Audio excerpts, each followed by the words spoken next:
Hey guys, Gladys back here once again, and I've got some footage here from the 2010 release of Medal of Honor. And the reason being is I wanted to give you guys, a visual closer to what I was talking about today, and this topic is Medal of Honor Warfighter.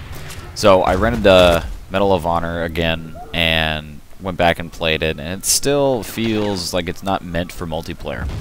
I've got a lot of problems with how Medal of Honor was set up for multiplayer. It just didn't seem like it was meant to be played with your friends or anything like that. There was no squad system. There was no way to tell who was speaking on the comms.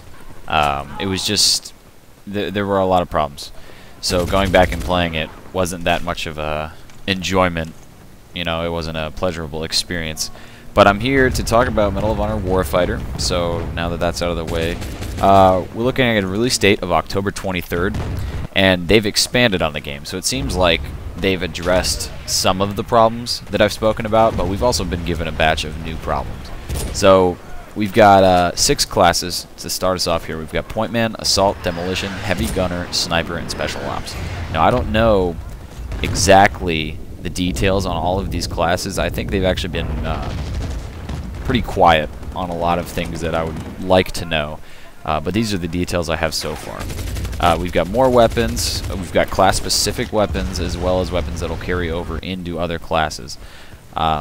We've got more customization in the form of you've got brand name equipment that you can use. You've got customization options for optics, stocks, underbarrels, tactical flashlight, camos, and skins, and they also have what they're calling visual weapon degradation. So this means over time your weapon will supposedly take damage or look more battle torn. So that would be cool if you live long enough to see that. Or maybe it's throughout a match, but that wouldn't really make sense because each time you die or spawn, you've got a new weapon. So the problem with that is I don't think it's going to work very well simply based on your survival expectation time, It's going to be smaller maps. This is directly from them, smaller maps. And then the player count has been taken to 10 versus 10, and with an emphasis on fire teams, with the 2-man fire team, and the player count reduced to 10 and smaller maps, it's seeming to go more in the direction of Call of Duty. And yes, that is in spite of the fire team thing that they have going for them. And the reason I say that is because if you got smaller maps, it's going to be more hectic. If you guys play Battlefield, and you probably do if you're watching my videos anyways, if you play on any of the close quarters maps, you know that teamwork is nearly impossible just because of how the game is set up, or rather how the maps are set up. Even if you're running with a 4-man squad, the best you can do is have all your guys running in the same place at once. So as far as teamwork goes, it's really not going to be that prevalent in the gameplay, simply based on how small it is. So they've released details on 2 different game modes. We've got Sector Control, which is 3 points that you have to control. And then Combat Mission, which they said is story-based, different sets of objectives. I'm thinking it's going to play out similar to how Rush plays out in Battlefield, but they'll have like somebody speaking over comms or something, but the objectives will move, the maps will flow. So that'll be kind of cool. And some things that they said, there's also going to be micro destruction since we're using the Frostbite 2 engine. Hopefully they've improved some things. It's not got the same bugs that we have in Battlefield 3. It's now been a year since the release, so hopefully they've tweaked it and they've had time to work and improve the Frostbite 2 engine. As good as it is, there were still problems. So I'm happy about that. There's going to be some micro destruction. They have a lot of particle effects when you hit walls or blow a few things up. The effects are pretty good, but it's micro destruction. That's exactly what it is. It's not like Bad Company or Bad Company 2 where the destruction was on a much larger scale. Some things they said are the sliding ability and the prone ability are going to be in the game, so that's going to be nice.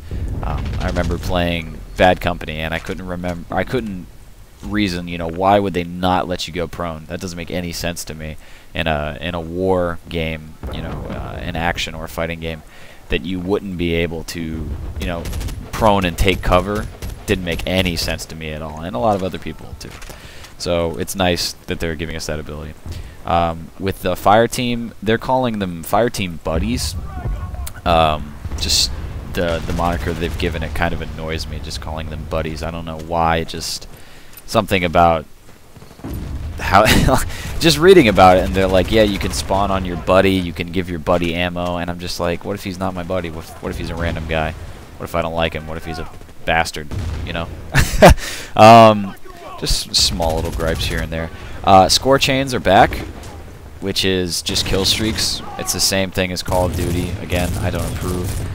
Anything towards that direction I'm not a fan of. When you've got smaller maps, you've got less emphasis on team play, and kill streaks that, you know, to me, you know, is unrealistic as the games are. There is a certain sense of realism in how it works and how it's balanced and set up and all that stuff, but there's things that just lose me, you know, like they lose that closeness to reality, you know, and it's stuff like kill streaks.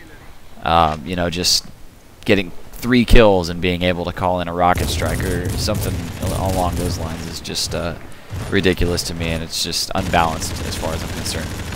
So I prefer straight gunplay.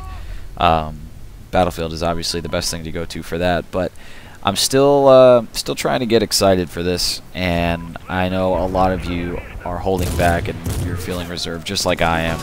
So as we get closer to release, I'm going to be hoping that they're releasing more information on the game modes, on maybe some maps. I want to know more. You know, I've already pre-ordered it, and the main selling point for me was mainly that you got guaranteed access into the Battlefield 4 beta sometime when that comes out. We don't know yet, of course, but when that comes out, we will have access to it, and that'll be very cool. Of course, I'm looking forward to seeing what they're going to do and that they'll improve. So when that comes out, I will be playing it. I will have video up, and we'll see if I can get some series going. I don't know exactly what I'm going to do yet, because it's, again, I don't think it's going to have teamwork really involved in the game. It's just going to be frantic, small, close quarters type action, especially with kill streaks and stuff. It seems to me like when Call of Duty 4 came out, you know, Modern Warfare, that was it. You know, everybody went crazy over it, and I remember when it came out, I was hugely impressed. You know, it was a good game, and then from there on, it's just cookie cutter. You know, it's the same game every year. They just gloss it up a little bit with something new, but it's basically the same game. It's just like the Madden series. They just whore it out every year with little to no improvements. So still hesitant on this, guys, but we're going to be playing it. I'm going to see what I can do as far as series. I'm definitely going to be uploading some type of videos for these, and hopefully we'll add them regularly into the channel. So keep an ear on the ground for that, and let me know what you guys want to see, what information you want, maybe ideas for series.